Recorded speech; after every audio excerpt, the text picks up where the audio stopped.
Welcome to the Hopeloos Naar Hotspot Podcast. I am Sandra Pullman, Director of Glowing Places, the consultancy that makes places glow through smart urban development and collaboration. In this series, we investigate how we can transform areas that struggle with vacancy and decline into places full of energy, development, and connection. With inspiring guests and examples, we show what works and how to tackle it. Today, I'm talking to Ryan Smolar, Director of Thrive Asheville and co-director of Placemaking US and Long Beach Fresh. Because of Ryan's broad expertise in placemaking, we are recording 2 podcasts together. This one will be about utilizing improv for placemaking, and I already know that placemakers from around the world will love the inspiration from this because it will help them to even better engage their partners and participants to their projects. And the second one will be about food placemaking, in which Ryan's love for place and food will come together in a very special episode. Ryan, welcome to the podcast. Thank you so much for having me. It's exciting to be here. Yeah, I'm excited to have you here. Well, please introduce yourself. Who are you and what drives you? Hi, everyone. My name is Ryan Smolar, and I'm excited to be here this morning. I have 3 jobs. First, in my home community of Asheville, North Carolina, I'm the executive director of Thrive Asheville, and we're a community think tank and civic innovation engine that was working on affordability and sustainable tourism and other topics that our community cares about. But a major hurricane, a federal disaster, hit the area in September. And since then, because of our convening abilities and project management skills, we've become highly involved in the recovery, which is a place-based process that has been very interesting to learn about as we've become part of that climate disaster recovery community. We've learned that placemaking has a huge role in bringing back places that have been hit by these type of disasters, and that more places are going to be hit more often because of the current situation. So that is what I do at home. I also have deep ties to Southern California, where I run a food systems alliance that helps with public markets and establishing urban agriculture sites and food access in food deserts. And we'll be talking more about that in our next episode together. And my final role is a national role that also takes me overseas quite often, and it's representing the US Placemaking Network. And we're part of the Placemaking X, a global series of networks. So we have 30 or so brothers and sisters all around the world representing Placemaking Europe, Placemaking Mexico, Placemaking Canada, Placemaking Japan, Malaysia, Nepal, India. Really amazing thing that's been developed by Ethan Kent. And there was not a US network because we're the home of Project for Public Spaces. And so just the need for understanding what the networks do and why this one would come into effect, it took a little time. And so we're actually not the oldest network, although the placemaking concept is, widely thought of as coming from New York City. So those are my 3 roles. I interrelate them as much as possible. I'm always kind of connecting the dots among these fields, and excited for the bizarre, wacky way that I connected some of these worlds recently, which is what's going to be the foundation of this podcast. Yeah, it is because we met during your travels in Rotterdam for Placemaking Week Europe. And I was part of your workshop about improv, and I was fascinated by it. So that's why we're doing this podcast together. But first, let's go back to placemaking. I mean, can you tell us a bit about your fascination for placemaking? How did you discover it, and what happened next? Well, I have that same placemaking story that every placemaker has, which is, you felt passionately drawn to helping your community, to making vibrant, connected, loving places in our towns and cities.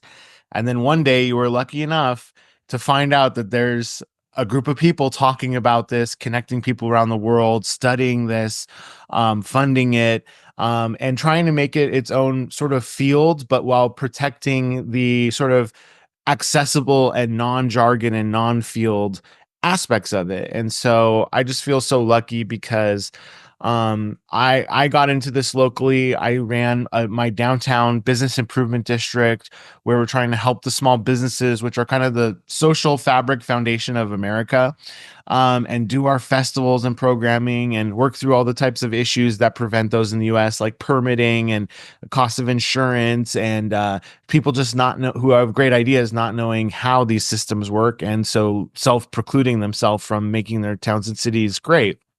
And so in that work, I sought, peer information and to connect with others who were accelerating in this work, and was lucky enough to go to Placemaking Week Amsterdam, which was the big first Placemaking Europe convening, and was so inspired to see how this work that I thought was about my block and my neighborhood, when aggregated to a global scale, is part of the new urban agenda for the for the way that the world and the human habitat is urbanizing, and learning about the sustainable development goals, which don't get talked about a lot in the United States, and how there were real frameworks that we could participate, that we could collaborate, that were, being sort of backed up by business cases and scientific data.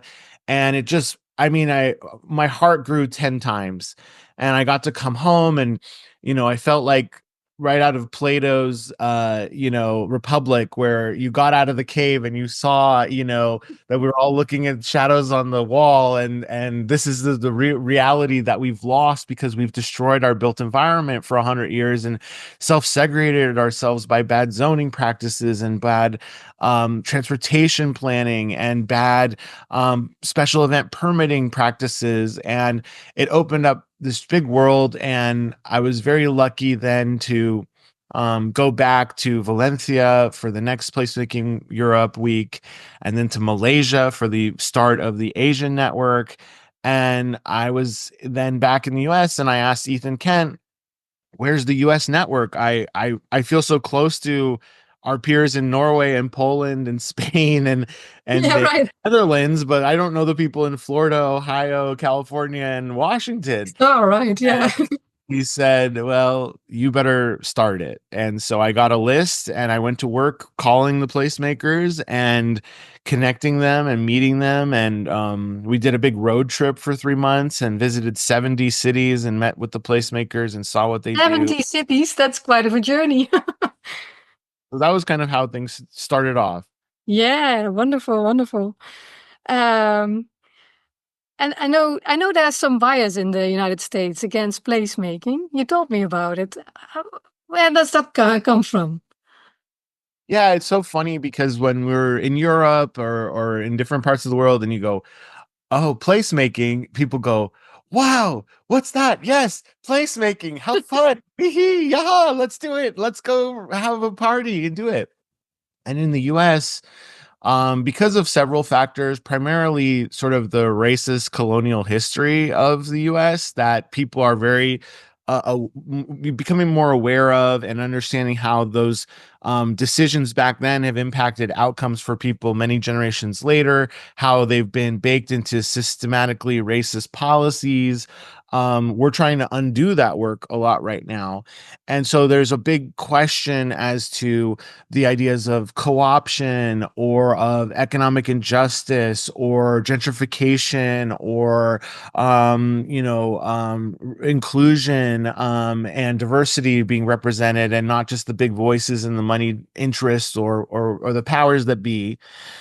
And that's something that I think everything is going through a filter of right now. And so there's sort of questions about, well, when the neighborhood gets nicer and then the rents go up and the cost of coffee goes up and it isn't a place anymore for us, No. what has it been made or has it been broken, and who's making it, and what about us local people? And so this sort of reactionary term of emerged, which has almost become now its own really beautiful concept, is the idea of place keeping. So what do we want to keep? What traditions are important here? What economic sort of diversity needs to be protected here? How do we support everyone's participation in this, whether they're young or old, or or have language access. So that kind of concept, I think, has helped reinform what placemaking is. I think I've heard some people talk about like placemaking 1.0, 2.0. And so there Mm. definitely was a 1.0 moment where it was about scientifically observing the data of what's happening on the street and then making design-led interventions. And I think over time that really evolved into the idea that the community is the expert and lighter, quicker, cheaper is a great path forward. And I think now, well, let's say it's placemaking 3.0 is much more partnership with the local community, being educated by the local community and educating them about techniques in and outcomes in placemaking that they might not be aware of, so that they can utilize those skill sets and tools and ideas to make implementations that they see most fit. And in really evolved environments, I mean, there's financial and legal considerations that are given in an equity scape, where you see sharing of ownership, you see actual financial sort of incentives to people who've historically been left out. So it's a big, I mean, we could do a whole nother podcast on Mm. this one, but it's very different. And the reason is because it's an older concept here, and we also have this unique history and sort of moment in our country of reconciliation and trying to fix some of these terrible things that have come out of the urban planning sphere and the economic sphere that have been very impactful and not equitably so. Yeah, yeah. Thank you for explaining and also for debunking the myth of what placemaking. Yeah, I mean, people think about it. It's not about driving people away. It's about connecting people, and it's about engaging local communities and things. But I can see in the American history how different that may be perceived. So thank you for explaining that. Yeah.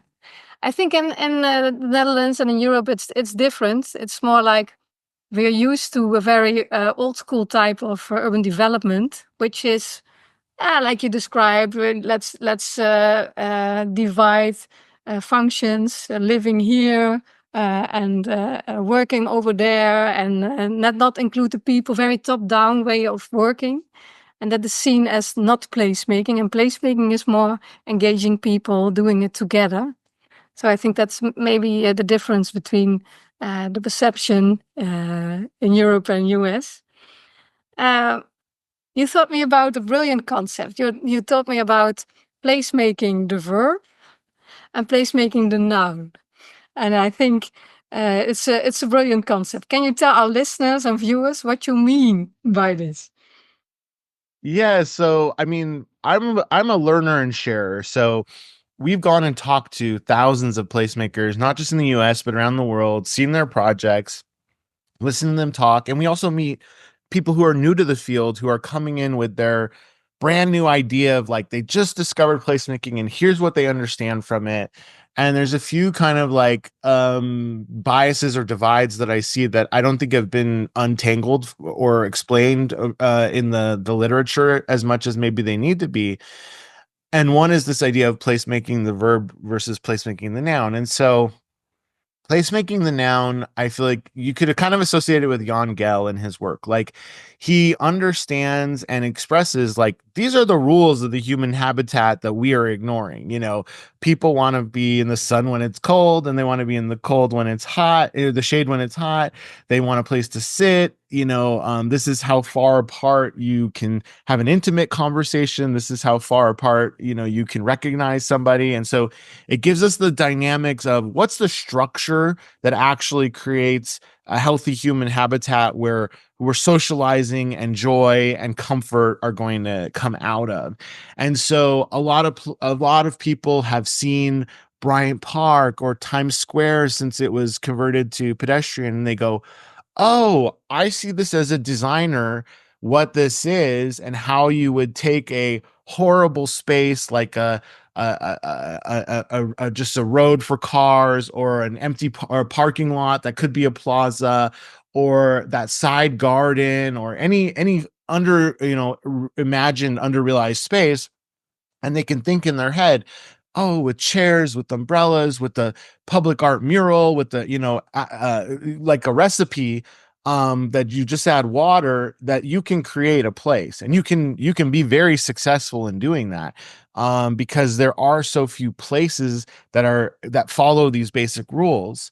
But that's placemaking the noun. Placemaking the verb is the messy and experimental process of co-creating a place with the people who are going to use it. And it sounds maybe very nuanced, but it's about the people who actually live there and will use it, using their intelligence, their momentum that will continue after the day the designer leaves. The true idea of diversity and inclusion, which is, as Jane Jacobs most beautifully said, the city that has something for everyone was designed for everybody. That means that beyond that noun flash in the designer or the positional authorities person's mind, that the concept was brought to the community, and the community fleshed it out and created things. And that's what we find creates the most highest value connected places, unique places, desirable places, and interesting places, is when a young kid might come up with the festival idea, and then everyone makes it true, versus like looking at a marketing study, and chocolate events are big in February, and so let's have a chocolate heart festival on Valentine's Day. I mean, that we see many people who come to me and tell me they're placemakers, and I see that they're outdoor mall marketing companies, because they're basically following trends and selling things to their community that, yes, the community will accept because it's something to do. They're out in public. They enjoy these things, but it's not true placemaking, the verb, because they didn't really participate in anything besides be consumers or spectators. They didn't bring their unique talents to the table. They didn't truly feel at home outside in their community and themselves, so that they could be free to connect with each other. And I think there's a lot of like nuance and connection to behavioral science that I also feel hasn't been really explored as much as interesting it is. A lot of it's seen as intuitive, what happens in placemaking, but there's actually scientific chemical responses going on. Like, there's a quote in by Holly White about, if you want to create a place, put out food. Well, why does food actually make people, like, of course, yes, people want to eat, and so we get that intuitively, but actually when you eat together, you release a endorphin, which creates a bonding desire in the human organism. So we're actually using physiological response to create the type of social joy that we're talking about. And there's just a lot of work to do in this field to connect it to deeper and deeper to other fields. It's connected to urban health. It's connected to economy. It's connected to policy, to design, to transportation, to technology, to all these different fields. And so that's what's so exciting about placemaking. And it really needs to be a verb in order for all those fields to churn and contribute to a place, not just that designed placemaking noun. Wow, that's a very beautiful description and explaining it. I was thinking, I mean, I really love the workshop that you hosted in Rotterdam, because it really went into placemaking, the verb, right? How to use improv techniques to really engage people, and to interact with each other, to open up to each other. Um, uh, could you maybe explain in short to our listeners why improv theater is such a wonderful inspiration? Yeah. So as I was saying, like, placemaking is such a strong thing because it's connecting place with other disciplines. And one discipline that I've seen a few people connect with theater, I mean, is theater.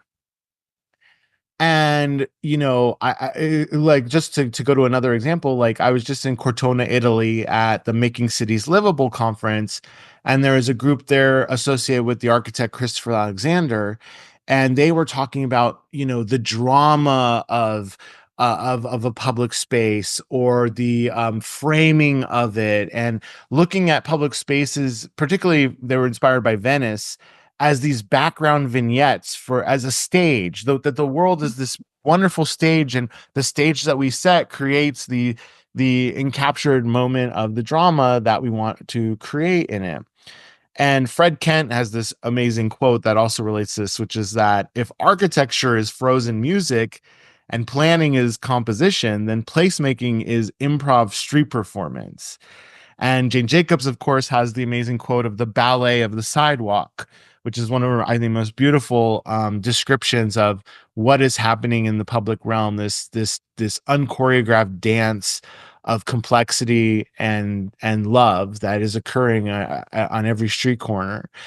And so I had taken improv theater classes in New York City, and the improv is very cool because it has very tight rules. So similar to placemaking, I mean, we have our little mantras, we have our quotes, and we know certain tools that can start to transform the social reality and the built environment. And in improv, they also seem to understand certain rules of, for them, it's what creates a great scene. But for us, I think it shows about the dynamics of power between people, of behavior, of openness, of understanding how we are confining ourselves socially, and when we're actually tapping our root of who we are and being embodied in that. And so I got into improv because I wanted to be more free and connected and real, and less programmed and self-monitoring. And I saw it as a gateway into that. And so then, as I learned placemaking many years later, and the rules of placemaking, I realized some of them were very similar or touched off each other, or there was maybe a something to connecting these two things. And I'd thought about this for many years, and finally I put in a class for Placemaking Week Europe, the most recent one in Rotterdam, to teach improv and placemaking. And over almost 100 people joined it, and it was incredible. And Yeah, it was so much fun. I think I would do this at any upcoming training, placemaking training, and excited that you were there and that we could kind of capture some of that energy and the ideas. Yeah, very good. I mean, it was so energizing and fun. And I thought, oh, this gives a lot of inspiration for, well, we have meetings or participation events or whatever to bring a little bit more of, I don't know, connection, joy, understanding, yeah, real connection. I think that's what it is about to these meetings. Well, I have here this list of important rules in improv. Do you know them by heart, or shall I just read them out loud? Go ahead. I have them in front of me. Well, it starts with yes and. Listen carefully. Avoid open-end questions. Make your partner look good. Stay in the moment. And be open to failure. I mean, these alone are lessons I don't know, to really learn from. Things like make your partner look good.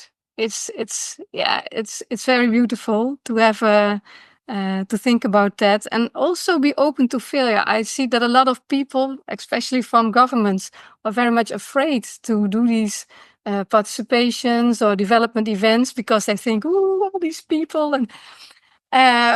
But I mean, if we are all open to failure, we are also open to learning and to real connection.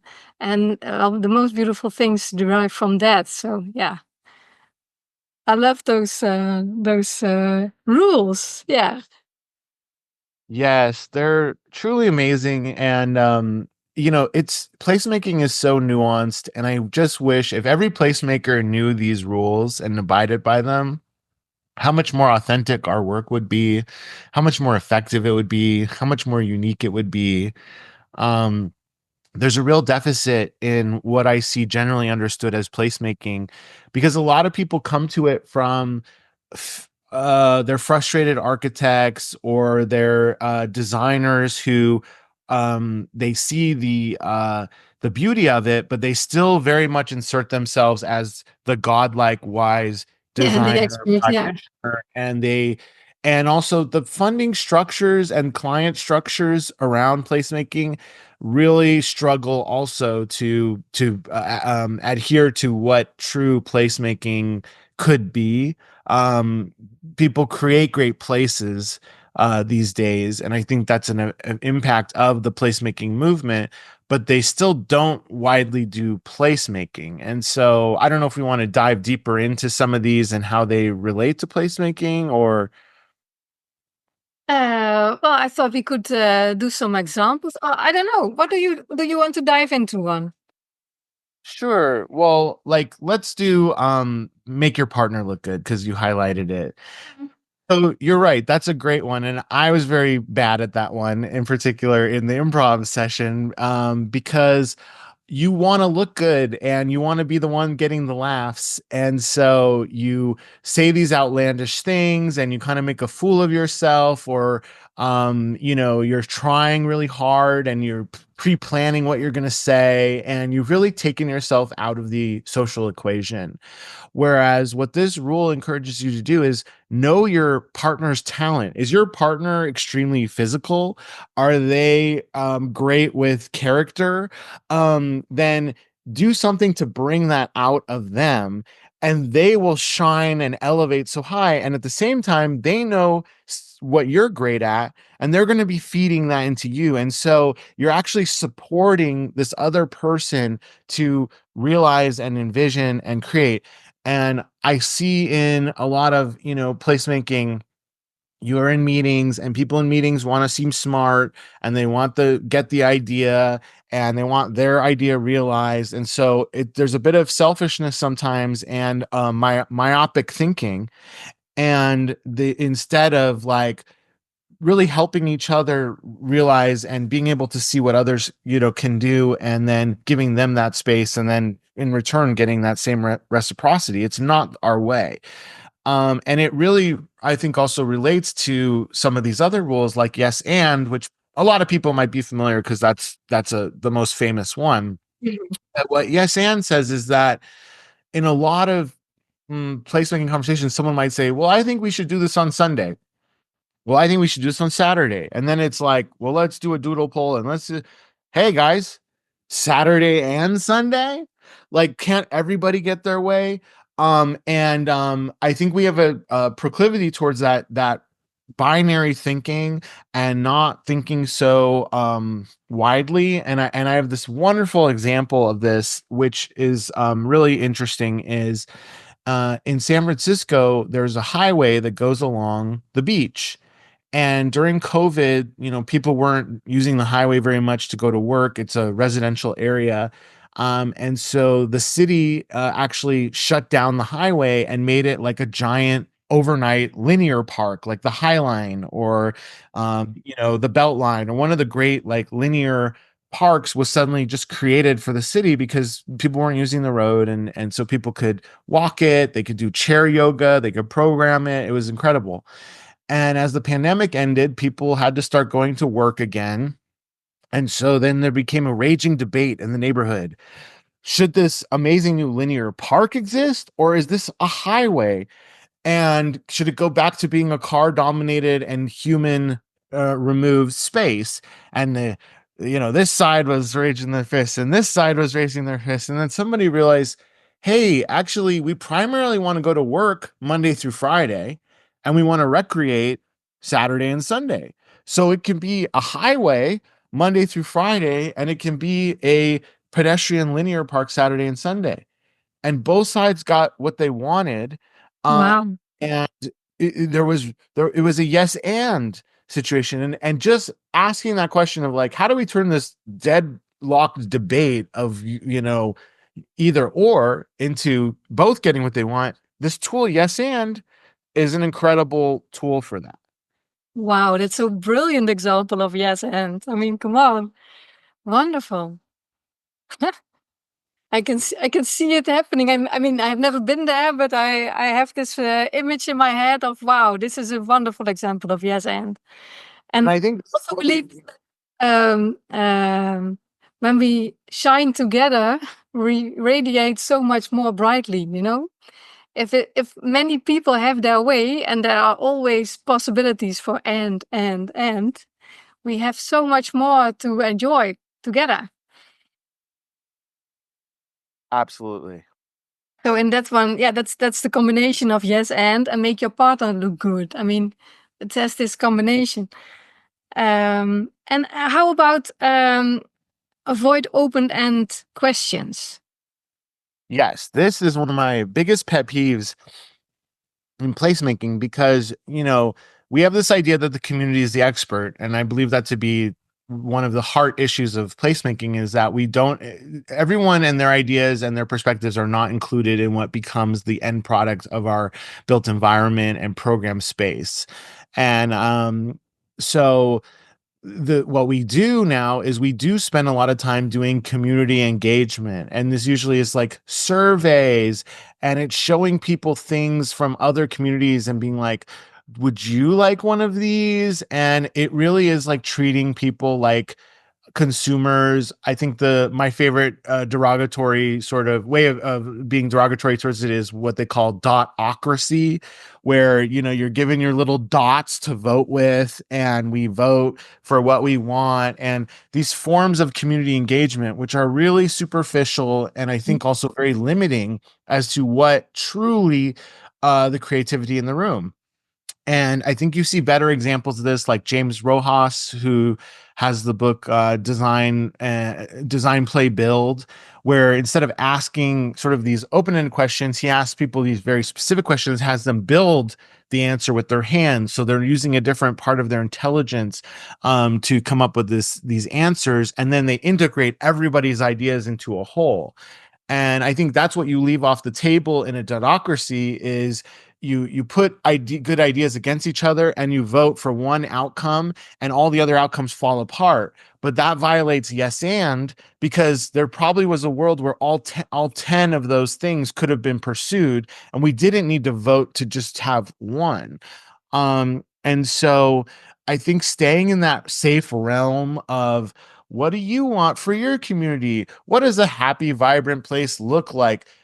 We really don't get to who the real people are, what they really want to do, and what it's really going to take to get there. And we make this la la land, foofy, feel good, lowest common denominator answer for kids and families to enjoy a Saturday afternoon. And I've seen placemaking projects that helped criminals. I've seen placemaking projects that, the police got involved in, that the mayor and the homeless could be at the same place, interacting in the same space. So we have to recognize that society is very broad and there's lots of different types of people. And this sort of ticky-tacky way of designing places as genteel spaces for this sort of, average idea of an average citizen or something like that is actually sterilization and very dangerous. And so sticking on that superficial level is toxic to true placemaking, and getting specific is important. And in improv, it's the same thing, because if you're watching a scene and people are like, well, how are you today? Well, good. Well, what do you like to do? I enjoy fishing.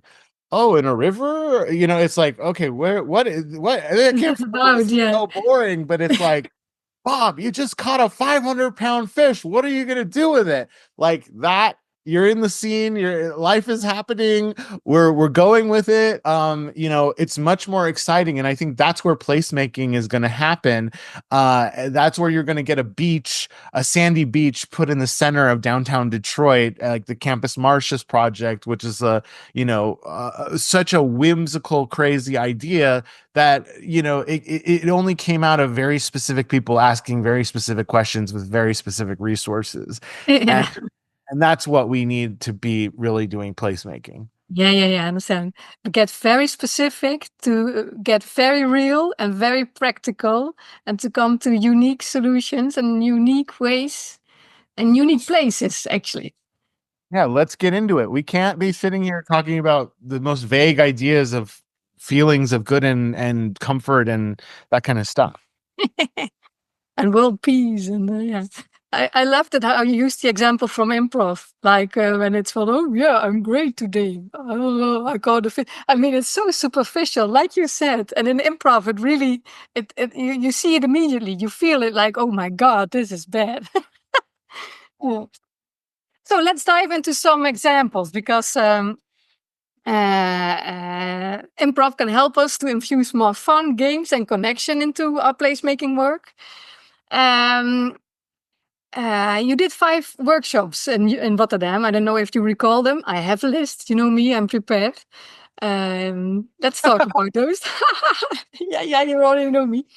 You had this very special introduction where you said to people, tell me your name, your place, your instrument, and your dance move. Yes. And so the purpose of this activity of having them introduce themselves and then also kind of create something to represent themselves like an avatar is that we really need to recognize that and bring ourselves into this work and try and bring all the people that we're working with into the work. And people are very shy and they're like take a lot of time to warm up and, to each other and really feel comfortable bringing their truth into these spaces. And that's what was so powerful about this workshop was people who went from reserved to immediately being in the most generative sort of state that they probably could be in. And I think we have a little video of this moment where people had introduced their selves and then they created their instrument and then they created their dance move and so then they're going around in circles doing this activity. So I'll go ahead. Wait, you see me dancing? Yeah, I think we might get a glimpse of you. So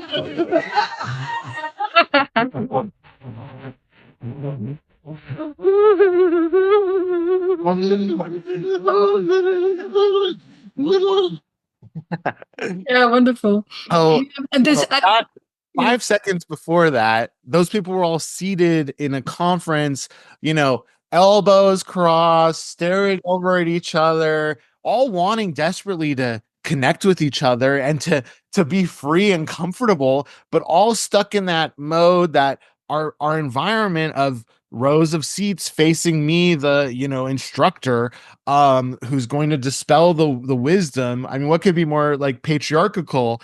And yet we accept that format because we're very programmed. And so getting them up and feeling like they can express themselves, these guys were all friends and had already embarrassed themselves in front of each other within a moment. And the final kind of piece of this, what I wanted to do here was that I'd heard before that when people start playing instruments, in a room, that within about 3 seconds, the instruments harmonize. So none of these people need to even know how to play music, but by sort of hearing and our desire for social harmony, within 3 seconds, the noises will start to create a pattern, and it's essentially music. So even though we were going or we all started harmonizing into this super organism. And I think this is very powerful stuff to see in this kind of it almost is. story environment because these are the forces we're playing with out in the street, but we don't really see it as this true behavioral, psychological, social, physiological activity that is transforming. It is. And I mean, I was there and it was exactly how you describe it. People were like in a chair, like stuck, like, and then within seconds, we were like enjoying each other, opening up, having fun. It was so energizing. It was beautiful. Let's get on to the second example. Game 1 was a yes and storytelling. You were supposed to tell one line of the story and then pass it on. I can tell you that, I mean, it went so very fluently. And we were, as a group, so very proud of each other, where this storyline went to. I mean, it went into some crazy stuff, but while creating this story together, we got to know each other, and in various ways. I mean, yeah. Can you tell us a bit more about the background of this thing? Yeah, so this game is really fun because in a way you have to give up control, because as the story that you're generating goes around the circle, you only get to add one line, and so you try and sort of veer the story this way or that. And then the next person can take it a whole different way. They can say something very surprising, they can add something that's brilliant, or they could follow one of the rules and make their partner look good, and they could harken back and really re-strengthen something that already got said.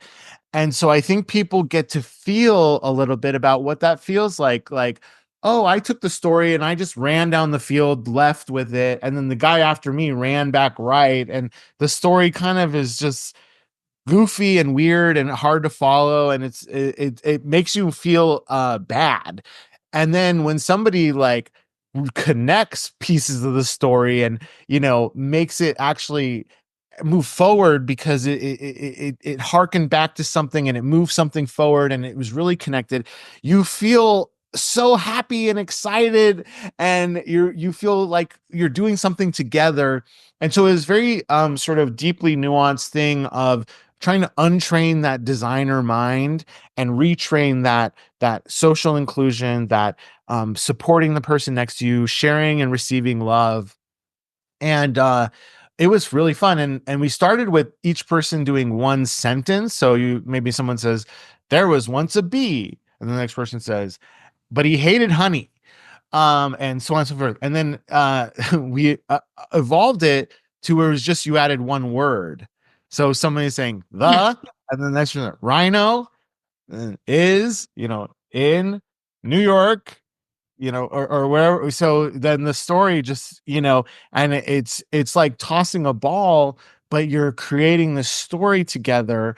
And great placemaking should have that kind of openness and generativeness and experimentalism. And I just thought it was a good classic, easy, and it's considered a warm-up game, that game. So it was just the way to start, I think. Yeah, it's a warm up. And then we had the game two, which was questions only. That was quite a challenge for people to only respond in questions.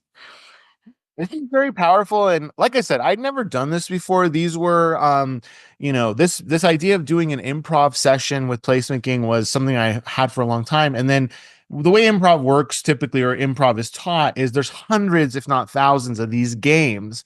So then I selected certain games that I felt might really illustrate these concepts. And this one was a big surprise how much people loved it, because what it does is you're only allowed to ask questions. And so instead of what time is it, why do you want to know, uh well, where are we going, and so you're only allowed to ask questions. And people were shocked how hard that was, because we want to be the answerer, we want to be the know-it-all, we want to be right.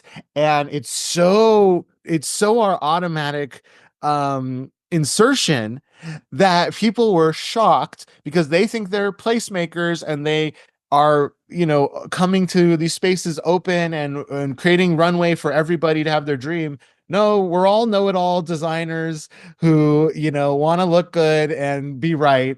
And even on a deeper level, because it's really pre-conscious, I think that your next sort of statement is coming up and you go, I just generated 10 declarative sentences when I was trying to come up with a question.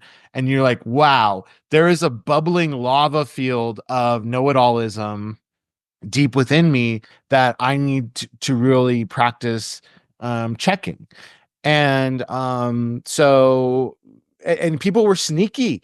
Like, they asked questions that were actually not questions. They'd cheat and just ask the same question back, or ask a question that was actually kind of a mean put down. And so asking genuine, sincere, um, life affirming questions was incredibly challenging, and people were truly shocked, and that made me feel really excited that to see somebody make these kind of realizations and connections. Yeah, yeah, yeah. Well, and Gain 3 was also a really big eye opener for me. It was status switch. So uh, one person had a high status and the other one had a low status, and they would start a conversation, and then at some point the status was changed, and then I thought, wow, I didn't expect to see so much difference in the conversation and how people would relate to each other than with the status. I mean, that was really an eye opener for me. I think this is the one that, one of the ones that really made me think, oh, this is a very important lessons for placemaking, because and people came up to me after this event and said, wow, like that status, change was very interesting for the dynamics I deal with, because as placemakers, sometimes we're called the zealous nuts, because we know what it feels like to feel good in a public space, and that we need to change some of the rules and dynamics. And there's a great resistance to it by positional authority figures like property owners and politicians and bureaucratic thinkers and strong-willed personalities at the community meeting. And what you saw in this activity, where we assigned a high status and a low status to different roles in a scene, and then we actually, with our magic crank, could turn the strong person into the weak person. You got to see the dynamics of behavior that underplay this, that create these sort of stagnations in our ability to create change. So, for example, someone was the resident, and someone was the city official coming to complain about some code violation. So something the resident was doing was not appropriate. And so first we started with the strong status bureaucratic person, and the resident was weak, and they came in and they're making demands, and they're leading the conversation, and the person is apologizing, and their bodies literally shrinking, and they're up speaking, and you could just see, because we would kind of turn the status up higher or lower, and you could just see the way the more weak the bureaucrat made the person feel, the stronger and bigger they seemed to get, and the more aggressive the language. And then when we switched it, the residents start going, now wait a minute, I paid taxes and you work for me. And then the bureaucrats down on the ground groveling and hoping to keep their job. And so you realize that when we kind of walk into scenarios, it's almost like random who has how much power and how they're treating the other, and then they kind of find their equilibrium, but you have actually some control in adjusting that frame, and trying to make it more equal. We weren't trying to necessarily make people tyrannical over each other. Like, it was actually kind of scary how high someone can go, and also how low someone can go, and how fast. I mean, you could see their bodies just completely transform in a millisecond. And so people observed that the amount of sort of the fulcrum that can be adjusted in this, and it was truly shocking, because they all have been in very painful conversations and meetings where these dynamics were way out of whack, and it felt reinforcing, and that the statuses were static. Whereas really, we as humans have this ability to adjust this quite a lot through our physicality and our words and our tone. And hopefully they, will pursue more tools in those spaces, so that they can get to more equal and happy and inclusive outcomes. Yeah. This is really a big one to play with, I think, in participation events and stuff. This one is very, yeah, powerful, and also needs a lot of more thinking how to really use it. And let's have the second. I mean, the fifth one is the last one. You had a closure with "Yes, let's." Do you remember? Can you explain? Oh, this was I mean, these were all great. And this one it was the most beautiful, let's say, because this is just also a simple warm up game. And we had 100 people in this room. And, you kind of start walking all around, bumping into each other like molecules or atoms in a, warmed up piece of apple pie or something. And somebody just says, "Hey, let's all skip." And then everyone says, "Yes, let's." And everyone just starts skipping. And then somebody else, it's complete random. Anybody can take charge of this. Says, "Let's all yodel." And they say, "Yes, let's." And the energy of this, I mean, you never felt more free in your life. You're just this buzzing bee, part of the community. You're doing random things that make no sense, and yet you are completely like harmonized and excited to be there and part of it. And the very last thing somebody said is, "Let's all lay on the ground." And so, "Yes, let's." And 100 people collapsed to the ground, looking up at the sky in what, was originally, like we said, set up as a typical conference room with 100 people sitting there next to each other, not knowing each other, not feeling comfortable, not enjoying themselves, wondering how I was going to save the day for them when they saved the day for themselves and were suddenly friends with 99 other people who they were silly with, who they co-created with, who they have memories with, and who they can walk into, the future with a more complete idea of who they are. So it was just the best. And I speak at 40 conferences a year, and I've gone to 45 countries. And it was such a special highlight for me to have this experience with all these people. And I'm so glad you were there and that we got to, debrief this, because it really was a first try. And it really was, created so much great feedback, and it's something that I hope we can bring forward, and that maybe others even have better ideas on how to implement and do this as well. Yeah, I didn't know it was your first time doing this. And I also didn't know that it was also for you such a success while you're doing a lot of lectures. So that's great to hear. Yeah. I thought it was really remarkable. I mean, that's the reason we're sitting here together. And I think it's good to, yeah, what you say, to look back at it and to, how you say it, to evaluate what happened over there. You did have one more picture, didn't you? Yes, that's right. We do have another picture that I thought. What was that about? Yeah, so this was a beautiful one. And I don't remember actually if we talked about this game. I don't think we talked about this game, but the idea of it was that we were going to create a scene, and so each person would go up and just add to the scene. So the young man in the middle, I think he popped up first and said, "I'm a house." And then so the woman to his left was like, "I'm a tree." And then the guy wanted to create symmetry, so he popped up and said, "I'm a tree."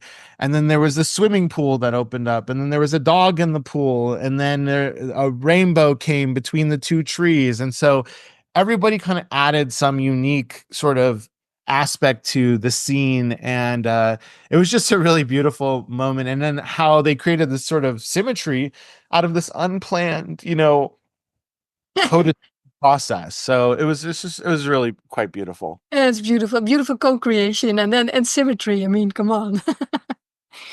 So, we'll be talking about food placemaking in the next episode.